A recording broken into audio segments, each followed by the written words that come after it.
about change, and I put this up here to be kind of funny, because I think when people hear, oh, we're going to do something with change, even though I'm amongst service management professionals that do change, it feels like it's going to be scary. So if you just want to take a moment to read that. It just made me laugh when I read it. So I really like to take an approach that what I really like about change management is that it's not just about what you can do in business, but there's a really, really practical sense. I'll give you a great example. I was talking to my dad last night on the phone. I'm from the Bay Area. My dad's planning a 50th reunion in the Bay Area for his high school. And he says, I'm really having trouble getting people to pay the money for the reunion and get them excited about going to this reunion. He's like, do you have any ideas? And so I said, yeah, sure. And then I talked to my dad a little bit about the change methodology. And I mean, yeah, I told you, I'm a super nerd. I'm from Silicon Valley, so total nerd. And my dad was like, hey, there's some really good ideas. So it doesn't just apply to business. You could actually apply this to your personal life as well. I mean, you could try it on your children, your wife. I don't recommend that. Just something to think about while I'm going through this presentation. And so I'm going to go through it pretty quickly. So if I'm speaking, you can't hear me in the back, or if I am speaking too quickly, please let me know. So this is a little bit about me. I have about 17 years in corporate type of communications, public relations, in that field. And right now I'm currently working in SRP's cybersecurity department, and I'm helping them roll out not only a security awareness program, but also getting them to big policy and big changes through the organization and getting those ready for the company.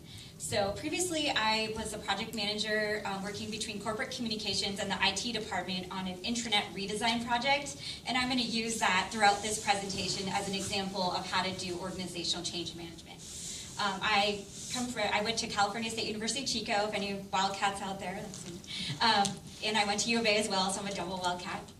And I'm a Bay Area native, and I've been here at SRP now. This month will be 6 years.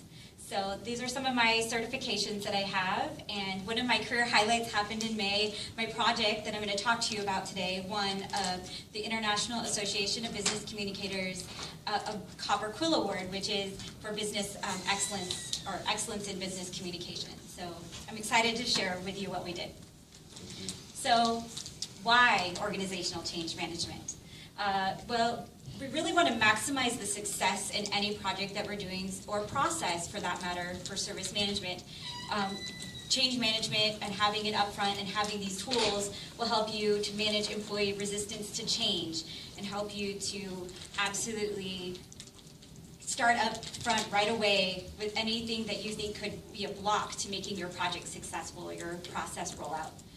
And if you build organizational change competency, I know that I have a few project managers in this room, and when I work with them and they know when to engage a change manager or communication manager, it makes the whole project much more successful. So that, and if people are familiar with organizational change, they seem to be more comfortable the more changes you throw at them because they're prepared. And we'll talk more about what happens in a culture that has a difficulty with change. So there's some other reasons why we change. So a lot of times when you're connecting to our business results, we want to connect organizational change to, let's say, a company goal or a department goal, so that we could get results. And if we can get up front, mitigate some of these negative consequences, the negative things that people might have, the resistance to change, I think we'll be much better off. And then translating this, the better we do change management, loss of productivity, people leaving the company because they're resistant to a change, it will be better. So these are some of the reasons why change management.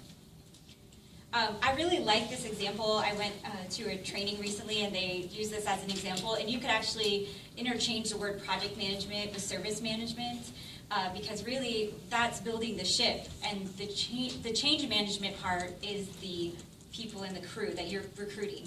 It's the people side of the change, as Andrea was saying earlier. So we'll just keep that in mind as we go through